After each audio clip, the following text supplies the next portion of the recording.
Just hours after US President Donald Trump called off what he described as a major military strike against Iran, fresh diplomatic efforts are now underway to prevent another crisis in the Persian Gulf.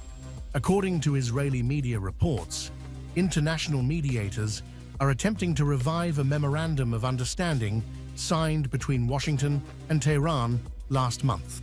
The primary objective is to guarantee safe navigation through the Strait of Hormuz, one of the world's busiest and most strategically important maritime choke points.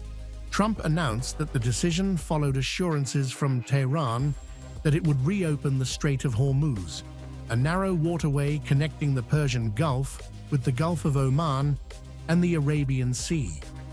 Nearly one-fifth of the world's oil supplies and a significant portion of global liquefied natural gas exports pass through this corridor every day. Any disruption to shipping in the strait immediately sends shockwaves through global energy markets, driving up oil prices and raising fears of inflation across the world. That is precisely why the latest negotiations are attracting enormous international attention. According to the reports, the revived memorandum would require Iran to keep the Strait of Hormuz fully open for 60 days without charging any transit fees to commercial vessels. The agreement is reportedly similar to the framework negotiated previously between Washington and Tehran. However, that earlier understanding eventually collapsed because both sides interpreted its provisions differently. Earlier, at the time of first agreement, President Trump argued that the agreement effectively guaranteed long-term freedom of navigation. Iran, on the other hand, insisted that the arrangement never surrendered its sovereign authority over the strategic waterway. Tehran maintained that after the 60-day period, it would continue to retain full control over shipping regulations in accordance with its interpretation of international law. That disagreement eventually derailed implementation of the memorandum. What prompted you to call off the strikes last night? I was asked to by Saudi Arabia, by UAE, by Qatar, and by Iran. We were all set to go, just about at this time right now, and it would have been a massive attack. We were all set to go, but when the allies ask to call it off, you got to sort of say, well, let's see. And the reason they asked is I think there's a deal.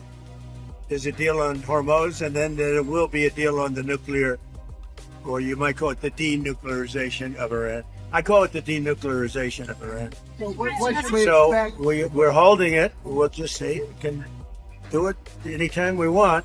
But we were asked by the three primary groups. We were also asked by Iran, very strongly actually. They said we'd like to make it. Now, mediators hope to bridge those differences before tensions escalate once again. Another key player in the latest negotiations is Oman. Iranian state media reports indicate that officials from Tehran and Muscat are in the final stages of discussing a joint operational mechanism for managing maritime traffic through the Strait of Hormuz. Although few details have been released, Oman has long served as a trusted intermediary between Iran and Western governments. Qatar has also emerged as a central mediator. According to reports, Doha held intensive discussions over the weekend with Iranian, American, and Omani officials. Qatari diplomats reportedly informed President Trump that additional time was needed to complete negotiations before any military action was launched. Later, according to the same reports, Qatar conveyed that Iran had accepted a proposal related to reopening the Strait of Hormuz. Saudi Arabia also played a significant diplomatic role.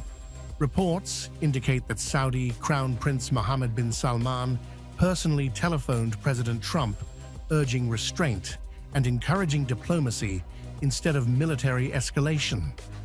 Shortly afterward, Trump announced on Truth Social that he had halted the planned strike. In the same message, the US president claimed that Iran had agreed not only to reopen the Strait of Hormuz, but also to conclude its nuclear program. However, those claims were almost immediately rejected by Tehran. Iranian military officials described Trump's statements as false. A source associated with Iran's negotiating delegation also denied that any final agreement had been reached. Speaking to Iran's semi-official Fars news agency, the source stated clearly that there was no agreement on reopening the Strait of Hormuz. That public contradiction highlights the enormous gap that still exists between both sides. Despite the conflicting statements, one important development stands out. Neither the United States nor Iran carried out military strikes overnight. For now, diplomacy appears to have replaced immediate military confrontation. Meanwhile, another report is shedding light on differences among America's regional allies. According to the Wall Street Journal, Saudi Arabia and the United Arab Emirates took sharply different positions during recent consultations with Washington. Saudi Arabia reportedly encouraged diplomatic engagement and urged the United States to avoid military escalation. The UAE, however, reportedly argued that stronger military pressure was necessary to change the Islamic Revolutionary Guard Corps' calculations. The report claims Emirati officials suggested that Washington should consider taking direct control of the Strait of Hormuz and even keep broader military options on the table. Those reports underline an important reality. Even among America's closest Gulf partners, there is no complete consensus on how to deal with Iran. The stakes could hardly be higher. Every day, dozens of oil tankers carrying crude from Saudi Arabia, Iraq, Kuwait, the United Arab Emirates, and other Gulf producers transit this narrow passage. Any prolonged closure would have immediate consequences for global oil prices, shipping insurance costs, international trade, and energy security. Europe would also feel the economic impact of any sustained disruption. For that reason, every diplomatic breakthrough or setback is watched closely by governments, financial markets, and energy companies around the world. If you like this video, then like, share, and subscribe to Mirror Now.